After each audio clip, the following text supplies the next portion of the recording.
Now, I'm not saying Mrs. Voorhees was right for doing what she did, but I understand. I understand.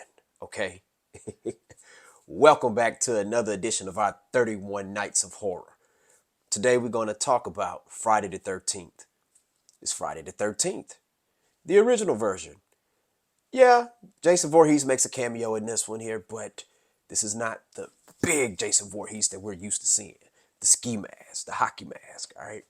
Um, Take this as more of an origin story because we're told the background and everything of what happened. And with this movie, Camp Crystal Lake, Mrs. Voorhees, she's an employee. I believe she's one of the cooks, or she's the head cook, I think, at at at Camp Crystal Lake.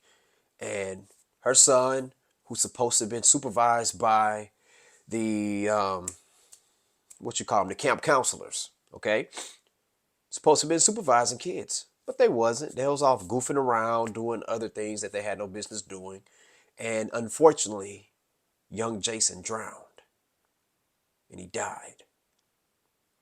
So the camp got closed. Camp Crystal Lake got closed. All right, and when this movie takes place, the actions in the events of this movie, by the time when it takes place, what happens is the camp is reopening. Yeah, it's reopening. Can you believe that they were reopening that camp after all of that? And then what happens is all of a sudden the counselors start dropping one by one by one by one by one. One of them is Kevin Bacon. Yes, the Kevin Bacon. 360 degrees of Kevin Bacon, people. Now, I remember as a kid watching this movie, and I was like, oh man, like, how can this lady, how could she do this? You know? I mean, I get it, but like, that's not cool. But being a parent and thinking about if that would have happened to my child, okay, yeah. Yeah, those thoughts may come to my head if that camp ends up getting reopened. All right. Those thoughts may come to my head. So I understand why she did what she did. Now, I believe, I don't know if this has been confirmed, I don't think that was her, that was the first option. That was the first route that she wanted to go to as far as going to go eliminate everybody. Okay. I think I would believe that she tried to go the legal route first. Okay. And what happened was is that, hey, she kept losing in court. Newspapers, the news stations, radio stations, nobody would listen to her. She was probably leading protests and saying, hey, keep this camp closed. They trying to reopen it. And then what happened was is that the people who own Camp Crystal Lake, they started paying off all the right people, so that way they can get their camp back open. And then it got to the point there was nothing else that Mrs. Voorhees could do, and it just drove her nuts. And she was like, "Okay, I'm gonna have to do this." It might have been started off where maybe she initially wanted to just scare them, but that didn't work. And so she was probably like, you know what? I'm gonna have to actually go through this. And she kept going and going and going. And then guess what?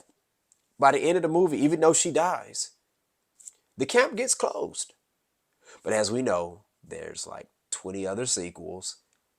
They keep reopening and reopening and reopening. But, in the real world, that camp should have never been reopened.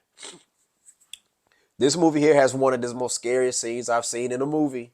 I know I say this a lot, but I've seen a lot of scary scenes in movies because I was never expecting this.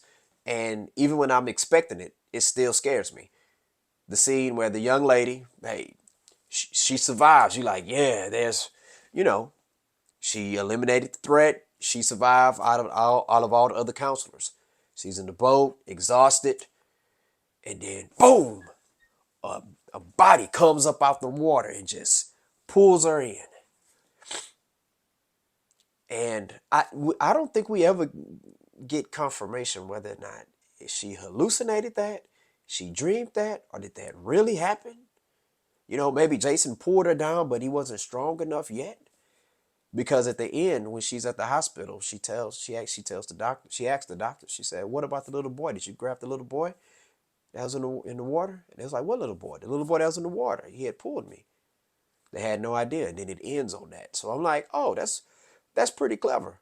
But I remember growing up, used to watch this movie a lot. Used to go over to our cousin's house and see when I was first introduced to Friday the 13th. Of course, it was Jason, so it was probably like Friday the 13th 5 or 6, and I remember watching this, and I'm like, where's Jason? And then at the end, and I'm like, who was that? And I remember my cousins and my brother saying, that's Jason. Oh, he looks very small. But I was a young kid at that time, so I didn't really understand that. So, but I'm like, where's the hockey mask, Jason? That's what I'm used to seeing. But anyways, real good movie, real good movie, real good, great horror movie to watch. You know, it doesn't have to be Friday the 13th for you to watch it. You can watch this during Halloween or any other time you're just feeling in the mood to watch a horror movie. You know what? Did any of y'all ever play the Friday the 13th video game? Oh man, that video game, that was a scary game. To me, that game was more creepier than the Resident Evil games, for real. And I mean, that game right there, the graphics, when you look at it right now, okay, it looks very, very basics. Nothing wrong with that. Storyline was real cool. And anytime it's like you trying to catch and hunt Jason, but once you fight him, like the hairs on my forearm would just start standing straight up. Cause I'm like, oh boy, oh man, oh boy. You know, my palms would be sweaty and everything while I'm playing the game. But yeah, that was a real cool game, man. I never had a chance to beat that game. Very hard game to play for me. But anyway, share your thoughts in the comment section below. Let me know, what do you think about the movie Friday the 13th? Did you hate it, love it? Did you like it? Share your thoughts in the comment section. And once again, thank you all for tuning in. Student of the Game Podcast. Peace out.